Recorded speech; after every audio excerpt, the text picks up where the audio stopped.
Do you have a message for your fans right now, Mr. Depp? I'm scared to death. I'm frightened and I don't know what to do. I'm confused and I want to go home.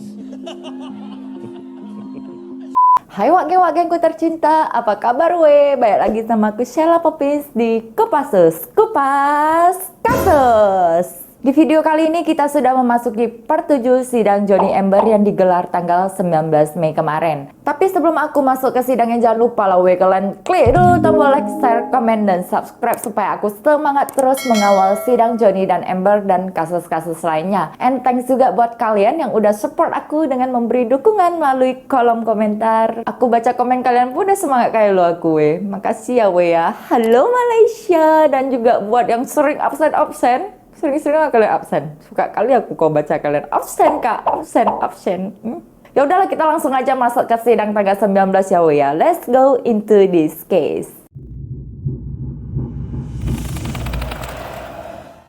Oke wagengku, sidang diawali dengan kesaksian dari pihak Ember yang merupakan kakak ipar Laurie Ann Ellison, istri pertama Johnny bernama Bruce Witkin. Jujur ya weh, aku gak gitu paham juga atau ini bilang apa weh. Pokoknya kan dia bilang kok dia ini sama si Johnny brother, dan dulu itu mereka pernah berada di band yang sama, dan secara gak langsung dia juga mengatakan bahwa Johnny itu sering teler karena obat-obatan dan alkohol. Gak ada hal penting sih weh dari kesaksian si Ato ini, so kita lewat aja kesaksian selanjutnya. Cuman aku bingung aja kok sampai dicarinya itu kan kakak ipar dari istri pertama si Johnny. Next ada Tracy Renee Jacobs yang merupakan mantan talent agent atau agen bakatnya Johnny. So talent agent itu kerjanya ya mencari job syuting dan negosiasi kontrak gitu ya we ya. Nggak banyak juga info dari si Tracy ini, hanya beberapa kesaksian mengenai attitude Johnny saat bekerja. Jadi dia mengklaim bahwasanya banyak kru itu nggak suka sama si Johnny karena Johnny ini selalu datang terlambat ke lokasi syuting, suka dia lah pokoknya kan. Bahkan Johnny juga sering memarahi si Tracy karena jobnya itu kok sedikit kali gitu. Karena jobnya sedikit itulah dipecat si Johnny, mungkin dia kan we kan. Dan Tracy mengklaim kebiasaan si Johnny yang suka mabuk-mabukan dan menggunakan obat terlarang membuat si Johnny ini menjadi orang yang nggak profesional dan bekerja. Jadinya banyak yang nggak mau bekerja sama si Johnny dan beberapa proyek film. Jadi menurut Tracy ya bukan dia yang nggak bisa cari job ke si Johnny, melainkan attitude si Johnny yang membuat dia nggak ada seorang pun yang mau bekerja sama dia. Selanjutnya seorang saksi bernama Joe Mendel yang merupakan mantan bisnis manager Johnny. Jujur ya weh, aku pun nggak paham apa yang dia bilang ini. Bukan aku nggak ngerti bahasanya weh, cuman nggak ada hal penting yang berkaitan dengan kasus Johnny Ember. Sama seperti saksi lainnya, Joel mengklaim bahwasanya si Johnny ini selalu mabuk-mabukan dan terkadang suka marah-marah tanpa sebab kepadanya dan sama orang sekitar juga. Habis itu pengacaranya si Ember ini tanya ke Joel mengenai pajak, pengeluaran shopping si Johnny, dan segala sesuatu tentang uang. Suka Johnny lah kan weh kan. Uangnya si Johnny, mau shopping apa suka dia lah. Si Joel bilang keuangan Johnny merosot, tapi aset dia kan masih banyak di mana-mana weh, kita lihat kan. Sampai hari ini pun masih wow aja bentuk si Johnny itu. Tengoklah dari pengacara dia, lebih valuable lagi. Aduh, gak niat kali aku sebenarnya membandingkan we. Cuman gatel kali bibir aku ini pengen berpendapat aja. Udah kita skip si Joel tadi we, udah gak ada yang penting dari dia. Next kita ke seorang saksi yang bernama Adam Walkman. Kita tahu ya si Adam ini merupakan mantan konselor atau pengacara pribadi Johnny. Dalam video kesaksian itu si Adam ini ditanyai oleh pengacara Ember, dan setiap pertanyaan yang ditanyakan oleh pengacara Ember itu semuanya diinstruksi oleh pihak Johnny karena melanggar hukum privasi kayak hukum kontrak Johnny dan Adam gitulah we. Tapi sebenarnya pengacara si Ember ini yang nggak pandai buat pertanyaan menurut aku we. Jadinya kena objection semuanya. Intinya si Adam ini mengklaim bahwasanya pada tahun 2016 saat si Ember melaporkan Johnny, seorang saksi yaitu polisi yang datang pada malam 911 itu, polisi ini mengklaim nggak melihat adanya kerusakan dalam penthouse dan nggak ada luka apapun di wajah Ember. Terus dari tanggal 21 Mei hingga pada hari si Ember melaporkan Johnny di tanggal 27 Mei, tiba-tiba wajah si Ember itu terdapat luka saat datang ke gedung pengadilan. Padahal sebelum-sebelumnya itu nggak ada katanya. Hal ini pun bisa dikatakan si Adam karena saksi yang dihadirkan pada sidang itu kan ada 11 orang yang merupakan tetangga Ember di penthouse. Kalian tahu lah siapa ya? Si Raquel, si Josh, bla bla bla, resepsionis penthouse, polisi, dan penata rias Ember. Nah pada saat itu mereka mengaku tidak melihat adanya memar pada si Ember di tanggal 21 Mei hingga tanggal 26 Mei. Terus tiba-tiba tanggal 27 Mei saat si Ember ini muncul di gedung pengadilan, tiba-tiba wajahnya itu ada memar. Sebab itulah si Adam mengatakan bahwasanya Ember telah memalsukan laporan penahanan kekerasan pada Johnny.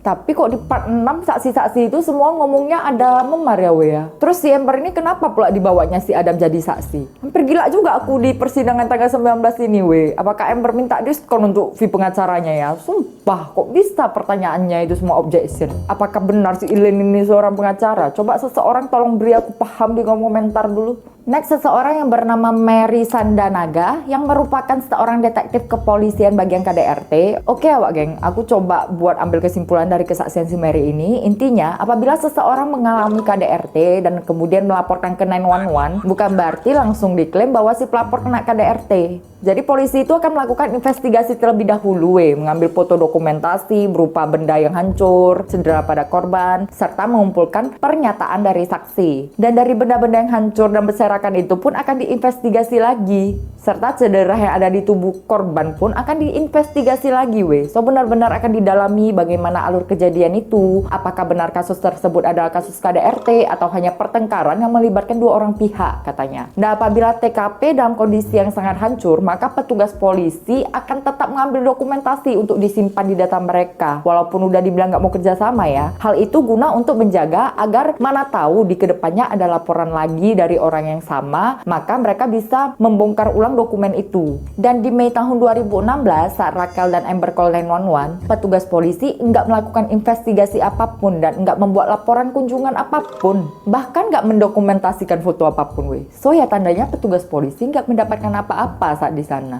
Selanjutnya seorang forensik analisa sosial media bernama Ron Scannell. Jadi dia ini merupakan pengamat hashtag sosial media di Twitter, wak geng. Misal hashtag Justice for Johnny itu mengalami kenaikan dalam berapa lama dan berapa persen. Amber and Abuser mengalami kenaikan berapa lama dan berapa persen. Dan aku siapa aja yang membuat tweet negatif paling banyak soal hashtag itu gitu kan. Pokoknya kayak gitu-gitulah, paham ya kalian maksud aku ya. Nah intinya si Ron ini berkata bahwa ada yang spam hashtag negatif mengenai Amber. Hal ini membuat persentasenya meningkat drastis pada tahun 2020 saat si Johnny itu menggugat Amber katanya. Dibanding tahun sebelum-sebelumnya itu saat awal-awal oped Amber muncul. Dan akun yang menyerukan hashtag tersebut pertama kali adalah Wotman.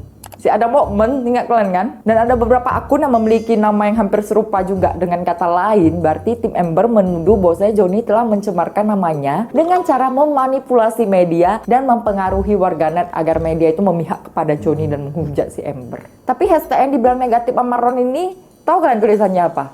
Justice for Depp. Yang mana kan negatifnya? Aku pun nggak paham. Saat ditanya pengacara Johnny soal ini, bukannya tagar Justice for Depp ini adalah hal tulisan positif ya ini ya. Soalnya ini aku lihat hal-hal yang baik ini katanya kan. Dan setelah beberapa pertanyaan-pertanyaan, pokoknya kayak udah di-push lah si Ron ini kan. Si Ron ini pun jawab, iya sih tagar positif sih itu dari big fan gitu kan katanya kan.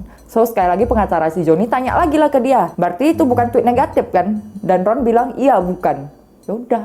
Suka kau aja lah Ron, pokoknya gak profesional lah kau kan. Selanjutnya si Amber ini mendatangkan seorang yang merupakan konselor keuangan Amber bernama Michelle Mulroney, dan kesaksiannya ini dilakukan secara virtual juga, bukan live ya we. So Michelle ini adalah orang yang mengatur pembagian harta gono gini gitu nah setelah pernikahan atau mau dibicarakan sebelum pernikahan gitu. Jadi biasanya kan aset suami istri itu dihitung dari awal pernikahan. Nah si Michelle itu kerjanya kayak gitulah. Michelle mengaku bahwa saya pada awalnya si Johnny sama si Amber ini melakukan perjanjian negosiasi pranikah, yang artinya sebelum nikah itu mereka udah bicarakan pembagian harta gono gini apabila bercerai. Namun setelah nikah 1 minggu, tiba-tiba perjanjiannya itu berubah, kata si Michelle. Si Johnny rubah ini jadi perjanjian pasca nikah, yang artinya pembagian akan dinegosiasikan setelah perceraian. Dan dalam pengurusan proses itu, Michelle mengaku dia pernah lah dimaki-maki sama si Johnny melalui telepon kan.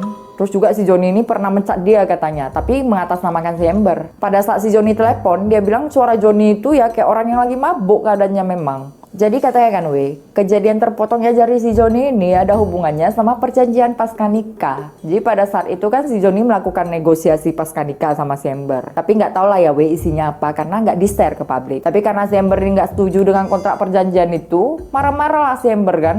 Marah-marah dia dibanting-banting barang, berujung lah jarinya si Depp ini terpotong. Makanya aku bilang kan kan, mana mungkin lah gak ada angin, gak ada hujan, tiba-tiba mereka itu berantem. Pasti ada sebab akibatnya. Namun si Amber ini tetap mengklaim bahwa saya terpotongnya jari Johnny itu ya karena Johnny potong sendiri, potong dewe jarinya dipotong dewe.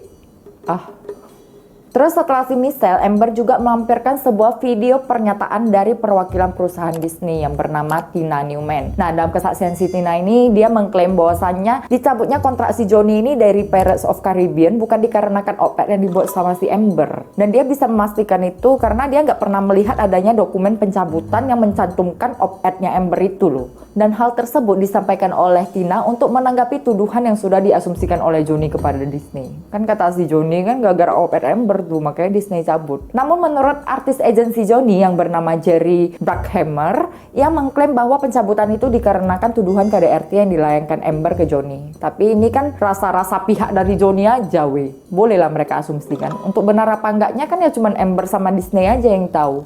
Harus tanya hati itu. Tanya hatimu.